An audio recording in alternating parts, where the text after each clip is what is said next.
forever fallen. From space, Urbani was nothing but a grid of streets and roofs, broken here and there by brown geometric gaps that once were parks, and broken also where the city had been rubbled by the war and the years and the rest. Now, she had seen something different. Now, Autonomous 8 had learned something more. Now the robot had turned away from the data port. Now its blue lens was tight and narrow. Now its weapon was extended. Now it was pointed exactly at her head. And now the robot spoke, didn't need to, or perhaps even realized that, because all it said was, "I know." But first, it left the wasted land and came to the wasted city.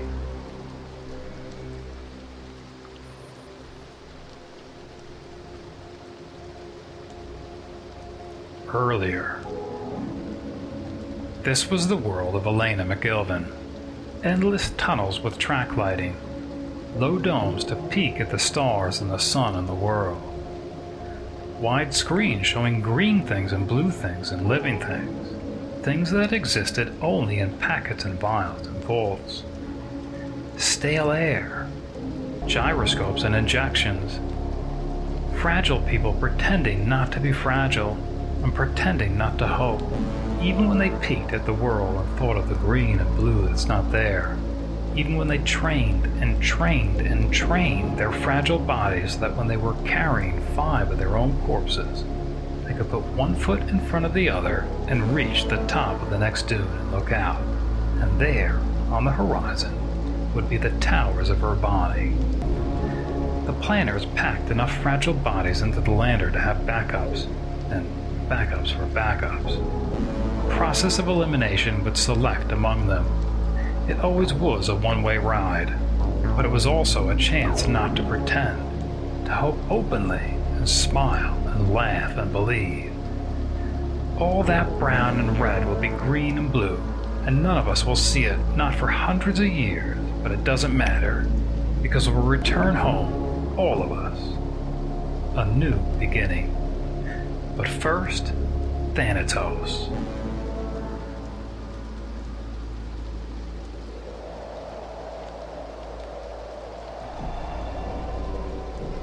They passed down the silent streets of Urbani through foot-deep dust, alone except for the wind, their thoughts, the rubble, the half-buried hulks of wrecked machines.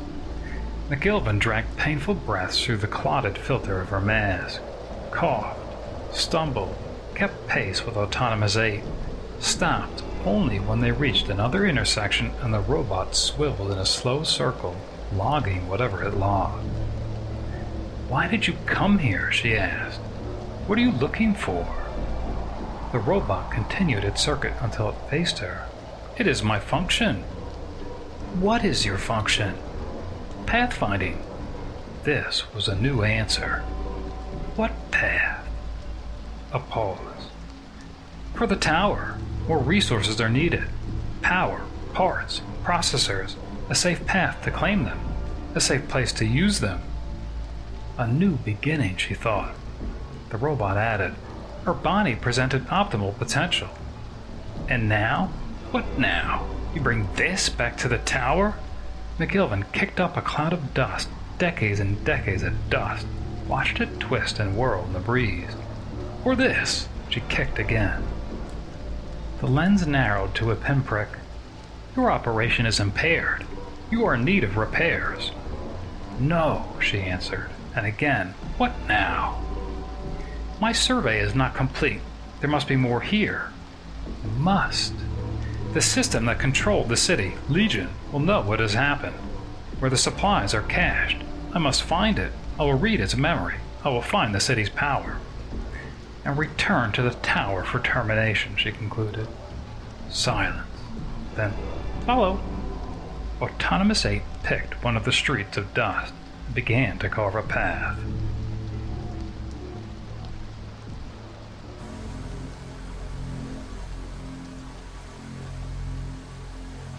They stood at the base of the monument, not speaking, not able to understand, not fully, what rose before them.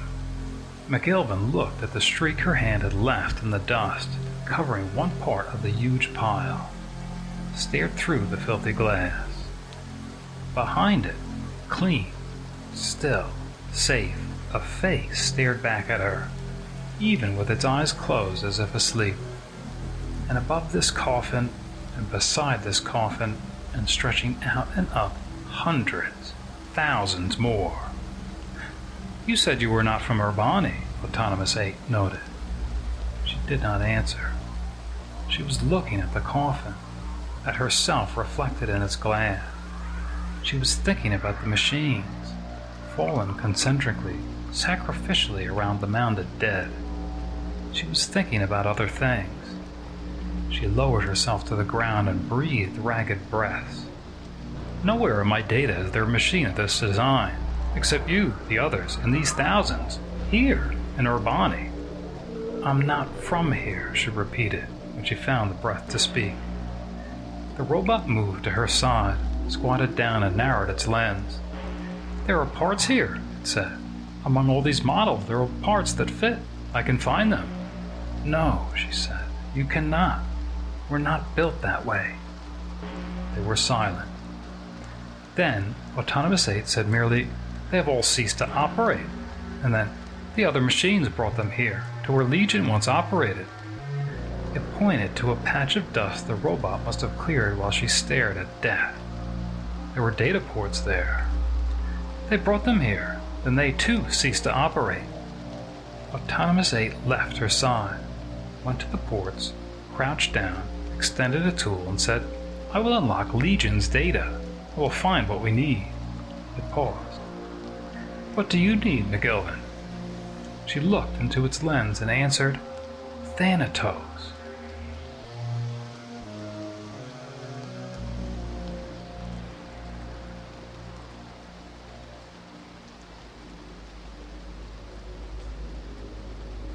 Now its weapon was extended. Now it was pointed exactly at her head. And now the robot spoke, again in its even voice. How did you learn of it? She said nothing. You are not a machine, it added. I know what you are. She said nothing.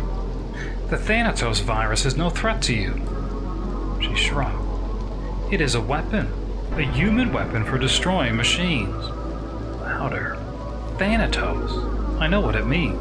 Not a new beginning. No, she agreed. Not for you. Death. The robot said the word as if it understood what death meant. A machine built in a world where nothing had ever lived.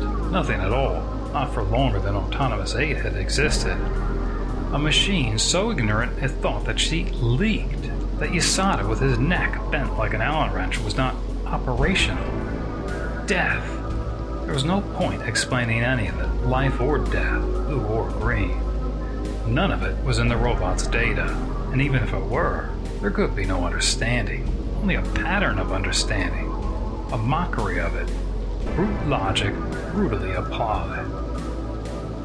You're still talking, was all she said. Am I above your threshold or below?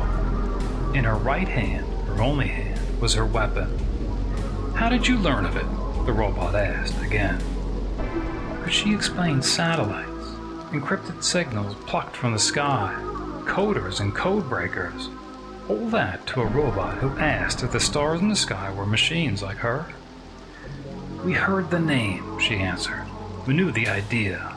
We reasoned the rest. We knew it was here. For what function? To destroy you. All of you. But Thanatos is gone. She said nothing, kept her aim steady despite the pain. The robot continued. The virus was stored in a machine built to destroy.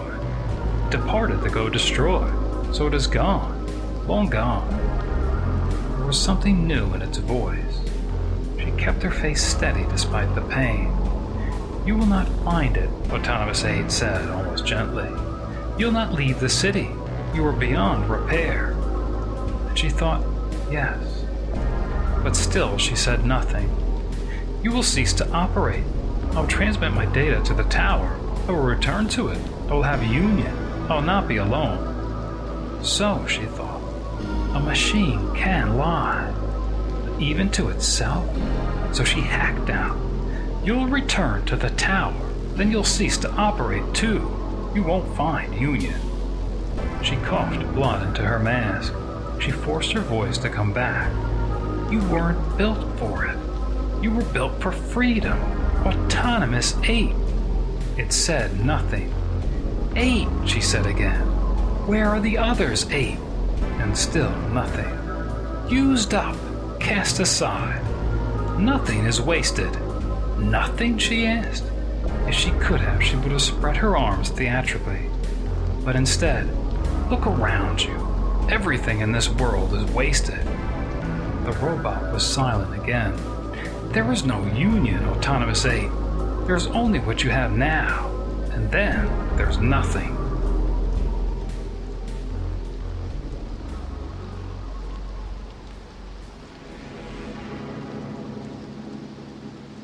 She thought of dust, drifting through the wreck of the lander, and under the dust an arm, and on the arm a hand, and on the hand a ring. She thought of him, looking up through a low, hard dome, or was he looking down, searching and pretending not to hope? Union, loneliness, and she remembered. It always was a one-way ride. She dropped her weapon. The lens widened slightly to watch it fall. She pulled off her mask, spat dirty blood and phlegm. At last, Autonomous 8 spoke. Your conclusion is false. If you had Thanatos, then there would be nothing. No tower, no machines, nothing. No. She knelt and coughed, and at last stood again. No. There would be a new beginning. We have tools, supplies, everything to start life again. Life! She stared at the blue lens, and in it she saw nothing but her own reflection. Not in 10 years or 100 years, but it will happen. And it said, then use your tools. She spat blood again. We tried. We deployed them. They were taken. Recycled, repurposed, destroyed. She paused. We can try again, once, when the path is clear and safe. In the silence she coughed and retched. Her blood and vomit caked the dust like clay. She stood again. Thanatos is gone, the robot said, and I'm not leaving the city, she finished. She paused, smiled. But you are. She walked to the robot and whispered secrets, where to look in the sky, what to transmit, so that it could talk and talk and talk, and whisper secrets of its own. Then, step by unflinching step, she ascended the monument of corpses, climbing over her people the dead, not looking back at the machine that watched her, clawing one-handed to keep from falling in the ash and dust. And at last, reaching the top and staring up at the risen moon as she lay on her back, she shed the burden of 6 corpses.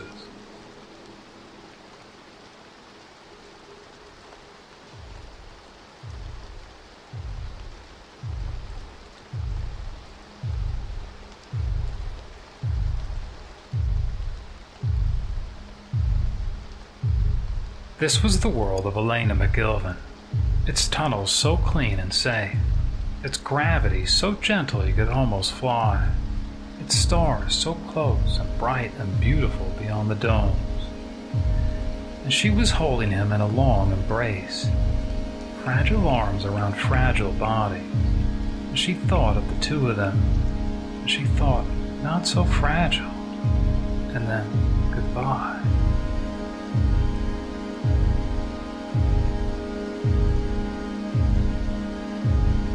From her ashes. Autonomous 8 stands atop the dune, sunrise before it, a shadow between it and the city. The robot is staring, or doing whatever it is it does, and thinking, if a machine can be said to think. The truth is, Autonomous 8 is searching.